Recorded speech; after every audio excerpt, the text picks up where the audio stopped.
Did you know that there's at least one Muslim revert in every black family in America? You see, the 1930s was not a good time to be black in America. Hateful attitudes towards the black population were rampant, and tension could be felt in every part of the society. It was also a time marred by one of the longest and most intense economic crises in modern history, the Great Depression.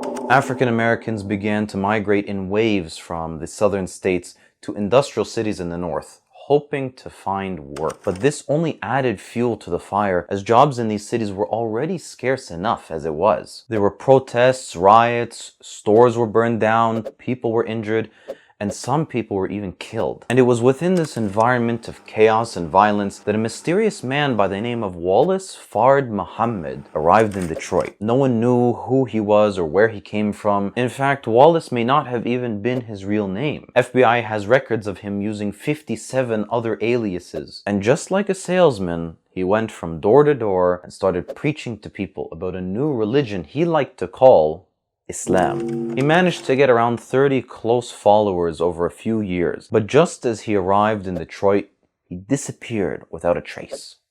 And that was the year 1934, and soon after, one of his closest and most loyal followers took charge of the new religion. His name was Elijah Muhammad.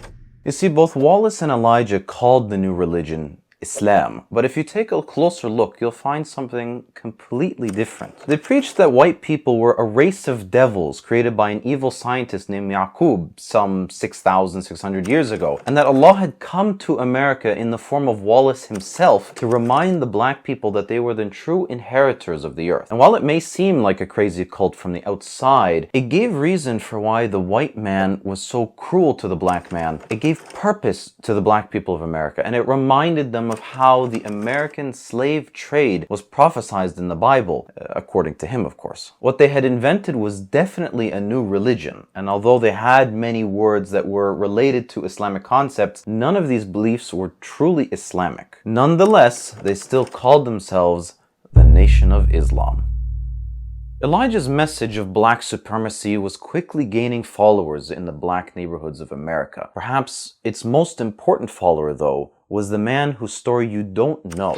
The name given to him at birth was Malcolm Little. He was born in Omaha, Nebraska, and had experienced the full force of American white supremacism during his childhood. 4 of his uncles were killed in anti-black attacks, and his family had to move states twice to escape the violence. When he was only 6 years old, his father was also murdered by white supremacists, though the police tried to push it under the rug, calling it a traffic accident. In high school, he was a bright student with dreams of becoming a lawyer, but his teachers let him know that was never going to happen. He soon dropped out of high school and traveled to Boston, hoping to make a life for himself in the black community there. And Malcolm was a hustler.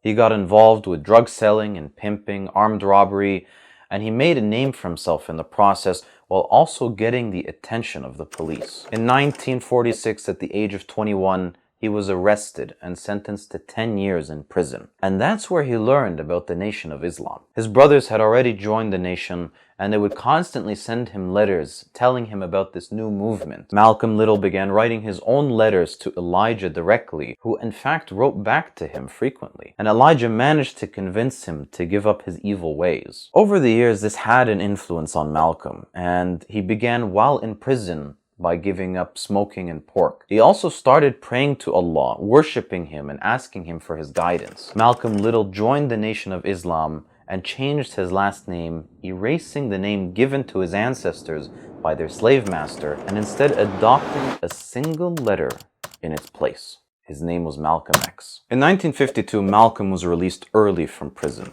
He immediately went to Chicago to meet Elijah and become one of his ministers. And at the time, the Nation of Islam only had around 1,000 members. But that soon changed. Malcolm was an incredible speaker with a fiery personality to match. He would speak to the black communities about their fears, about their poverty, their misery, and about how these blue-eyed white devils were oppressing them. Tens of thousands of people would show up to hear him speak, and the nation grew exponentially. And by 1960, some estimates show that the nation had even grown to more than 100,000 members. And Malcolm X would soon cross paths with someone just as energetic and charismatic as him. This is the legend of Cassius Clay, the most beautiful fighter in the world today.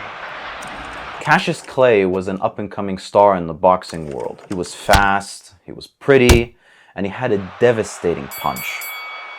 He was undefeated and hugely popular among the black community, and the Nation of Islam took note. In 1962, Malcolm X met Cassius, becoming both a close friend and a spiritual and political mentor to him. The Nation of Islam was still an extremely controversial political force, and so he kept his relationship with them secret. Cassius went on to win fight after fight, winning 19 bouts in a row, all while becoming more and more politically provocative in the process. He called for black men of America to stand up for themselves and not turn the other cheek against the white aggressors. And in 1964, Cassius got the opportunity to set his legacy in stone, a championship fight.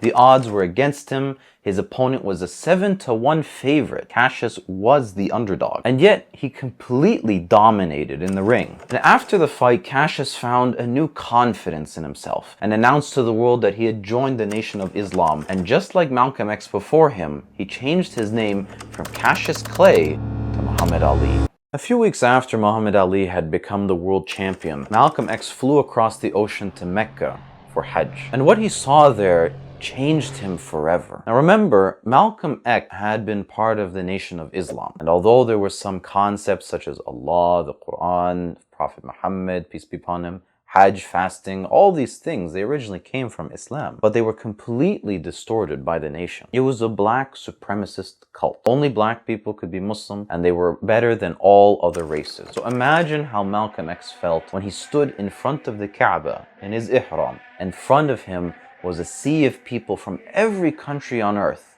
all in the same clothes, all praying and worshiping in the same way. It was both shocking and humbling all at the same time. Everything he had ever stood for, all that he had fought for his entire life, had led up to this moment. And then he realized something that gave him tremendous guilt. He had called himself a Muslim for the last 15 years, and yet he didn't even know how to pray. When he returned to the US, he quickly began preaching about Islam and speaking out against the nation and Elijah Muhammad. At the time, Muhammad Ali was still with the nation and broke off his friendship with Malcolm X. And soon after, the nation began terrorizing Malcolm, sending him death threats and even burning down his house. And finally, on February 21st, 1965, 39 years old, in front of hundreds of people, Malcolm X was shot 21 times, fell to the ground, dead. And that would have been the end of this story. But there's one more person you should meet. Worth Deen Muhammad was one of Elijah's 23 children. And in 1961, around the same time Muhammad Ali was getting involved in the Nation of Islam, Worth was sentenced to 3 years in prison for refusing to do his military service. And during this time in prison, he studied the Quran extensively, coming to the realization that his father's religion really had nothing to do with Islam at all. And when he was released in 1963, he began forming close ties with Malcolm X, just 2 years before Malcolm was eventually killed. And because of this relationship with Malcolm and his disbelief in Elijah's false prophecies, Worth was repeatedly suspended from the nation. But at some point in 1974, 9 years after Malcolm's assassination, he managed to mend relations with the nation and was reinstated as a permanent member. And interestingly enough, just 1 year after being reinstated, Elijah Muhammad died, and the nation was now left without a leader. Worth managed to take control of the Nation of Islam and immediately began making changes. Worth removed all claims that Wallace was the incarnation of Allah and that his own father Elijah was a prophet. He abandoned black supremacism and allowed white people to join.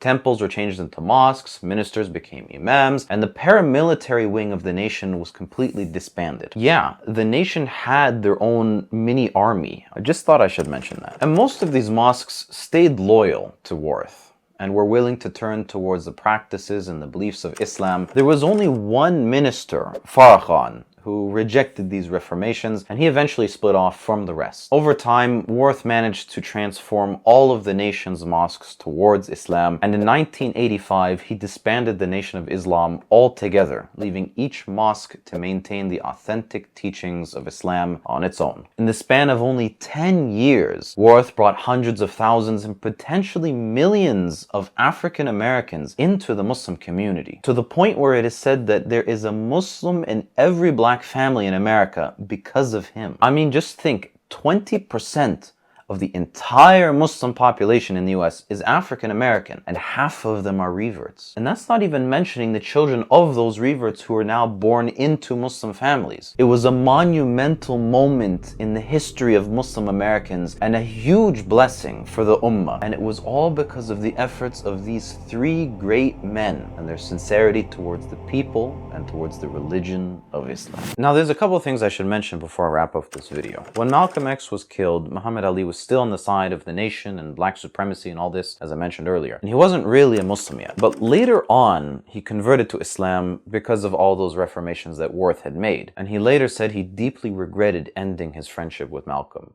before he was assassinated. He spent the rest of his life trying to do good to prepare for the Day of Judgment. On the other hand, the man named Farrakhan was still the sole minister keeping the Nation of Islam alive till this day. He still has some followers, but it's slowly shrinking every year. And at the time of writing this video, he's 89 years old. And there's some hope in the Muslim community that when he passes away, his remaining followers will abandon the Nation of Islam and come to Islam instead. And if you liked the video or found it at all interesting, please give it a thumbs up and share it with all your friends, and subscribe if you want more videos about Muslim history and culture from around the world.